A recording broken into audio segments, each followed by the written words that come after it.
नमस्कार दोस्तों, जय जोहार। मैं कौशल तिवारी और बिहिनिया संध्या में आपका स्वागत है। दूसरे चरण के 89 सीट पर होने वाले 26 अप्रैल के मतदान को लेकर राजनीतिक गहमागहमी तेज हो गई है। कल इंडिया गठबंधन ने रांची में भारतीय जनता पार्टी के खिलाफ जमकर प्रहार किया, तो दूसरी तरफ कांग्रेस नेत्री प्रियंका गांधी छत्तीसगढ़ के दौरे में भारतीय जनता पार्टी पर संविधान बदल देने का आरोप लगाई। वे खूब जमकर प्रभावशाली भाषण दी, कहा जाए तो भी गलत नहीं होगा। उनके भाषण शैली को लेकर अब गांव-गांव में चर्चा तक होने लगी है।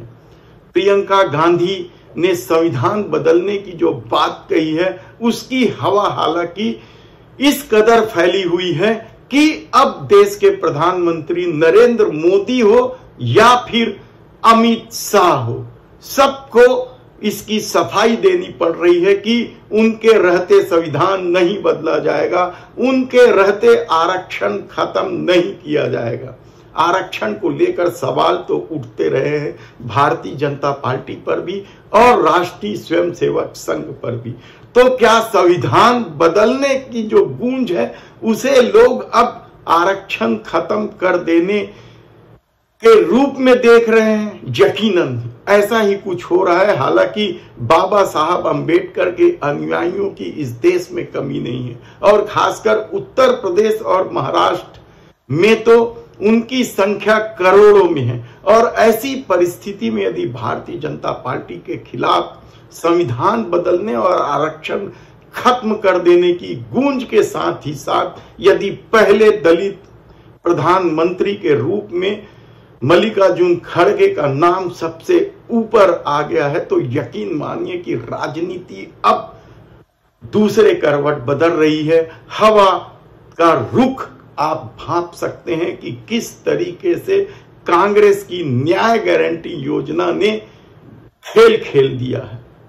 अभी तक तो गरीब महिलाओं को 1 लाख रुपए साल का नारी गारंटी योजना ही उपान पर था, लेकिन कल अचानक जब कांग्रेस ने केंद्र सरकार में रिक्त पदों को लेकर पूरी एक जानकारी सबके सामने रखी, तो यकीन मानिए कि युवाओं में नौकरी की एक उम्मीद जगी है। 10 सालों में कितनी वैकेंसी भरी गई मोदी सत्ता द्वारा, यह एक अलग सवाल हो सकता है, लेकिन उस दौर में यानी मोदी सत्ता के दौर में 30 लाख पद नहीं भरे गए और बेरोजगारी से युवा त्रस्त हैं।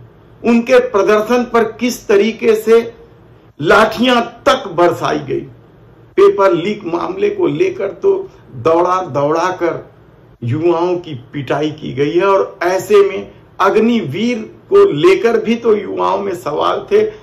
आज भी लोग नहीं भूले हैं जब अग्निवीर एक युवक की मृत्यु हो जाती तो उन्हें शहीद का दर्जा देने की बात तो दूर, सेना के कोई अफसर तक नहीं पहुंचते। यानी 3 साल इस देश की सेवा करने वालों को यदि कोई भी सुविधा ना मिले, यहां तक कि शहीद का दर्जा भी ना मिले, तो ऐसी योजना को लेकर सवाल उठना स्वाभाविक है। और कांग्रेस ने अपनी जो युवाओं की न्याय गारंटी योजना सबके सामने रखी है, उसमें अग्निवीर को समाप्त करने का भी है।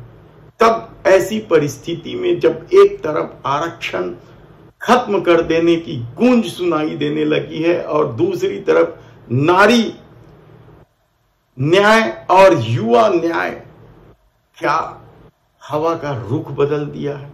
और भारतीय जनता पार्टी को भी अब भीतर ही भीतर डर सताने लगा है। सवाल उस डर का नहीं है, सवाल तो इस देश की परिस्थिति का है, जो सब कुछ अपने अनुकूल कर लेने के लिए मोदी सरकार ने क्या कुछ नहीं किया और वह सबके सामने खुलकर आ गया।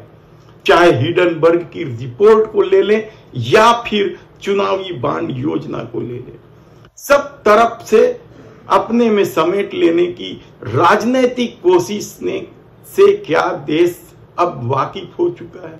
और अब जब नए तरीके से झूठ और अफवाह के आश्रय खेल खेला जा रहा है, तो क्या यह खेल सफल हो पाएगा? कहना बेहद मुश्किल है, लेकिन यकीन मानिए कि संविधान बदलने की गूंज और मल्लिकार्जुन खड़गे के पहले दलित प्रधानमंत्री बन जाने की संभावना ने एक बार फिर इंडिया गठबंधन में चांद फूंक दिया है। और देखना है कि दूसरे चरण के चुनाव में जो मतदान होंगे उसका रुख क्या होगा, और क्या वही रुख तीसरे, चौथे, पांचवें, छठवें, सातवें चरण तक चलेगा, देखना होगा।